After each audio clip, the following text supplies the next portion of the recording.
नमस्कार दोस्तों, अनंत चतुर्दशी व्रत कथा। बहुत समय पहले सुमन नाम का एक ब्राह्मण था।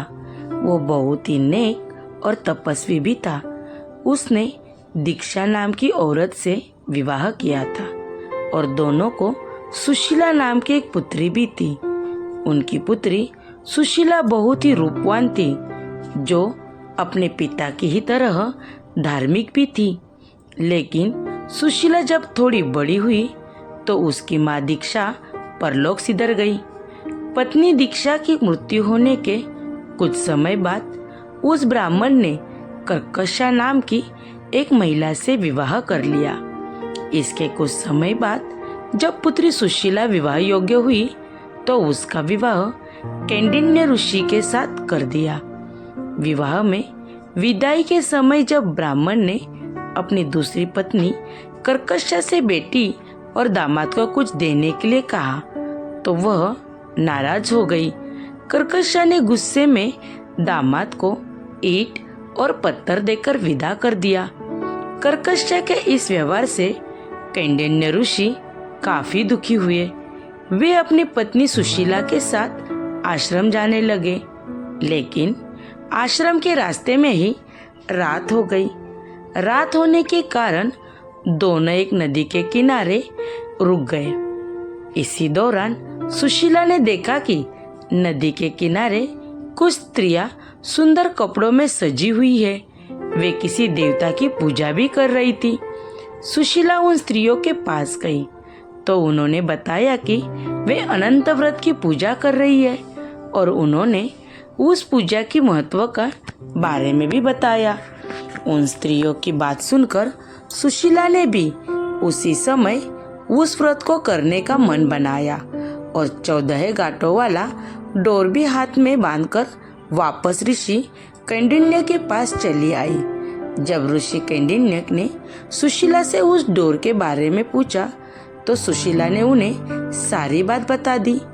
इस पर गुस्सा होते हुए ऋषि कौंडिन्य ने सुशीला के हाथों से उस डोर को खोलकर तोड़ दिया और उसे आग में जला दिया। उनके ऐसे करने पर भगवान अनंत जी नाराज हो गए। इसकी वजह से ऋषि कौंडिन्य की सारी संपत्ति खत्म हो गई और वह कुछ ही समय में बहुत गरीब हो गए। इससे ऋषि कौंडिन्य बहुत ही दुखी रहने लगे।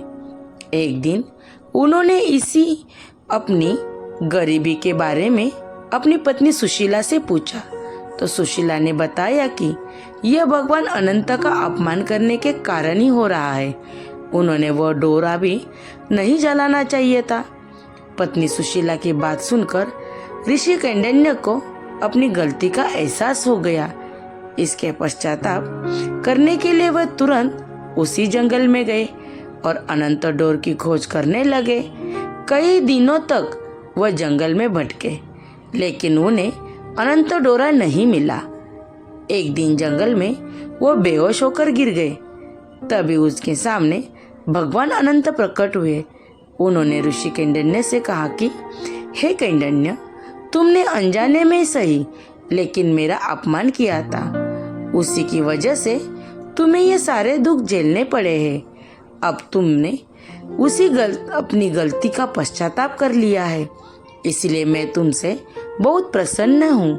मैं तुम्हें वरदान भी देता हूँ कि जब तुम घर जाकर पूरी विधि विधान से मेरा अनंत व्रत करोगे तो अगले 14 सालों में तुम्हारे सारे कष्ट दूर हो जाएंगे। तुम हर तरह से सुख से संपन्न हो जाओगे। भगवान अनंत की बात सुनकर ऋषि कौंडिन्य घर गए और विधि विधान से अनंत व्रत करने शुरू कर दिया। भगवान अनंत की पूजा की कुछ समय बाद धीरे धीरे उनकी सारी कष्ट दूर हो गए। तो हमें इस कहानी से ये सीख मिलती है कि कभी भी किसी का अपमान नहीं करना चाहिए, खास तौर से धर्म से जुड़ी चीजों का। ऐसा करने से बुरे परिणाम हो जाते हैं। Thank you. Please like, share and subscribe.